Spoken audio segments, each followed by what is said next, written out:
بسم اللہ الرحمن الرحیم 11 مرتبہ اس دعا کے پڑھنے سے تمام آفات اور پریشانیاں دور ہو جائیں گی۔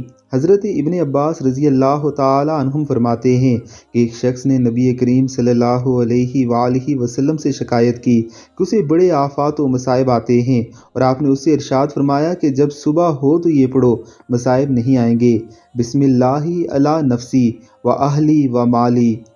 ایک بار پھر سن لیجئے، بسم اللہ علی نفسی و اہلی و مالی، اللہ کے نام سے اپنے نفس اور اپنے اہل و عیال پر۔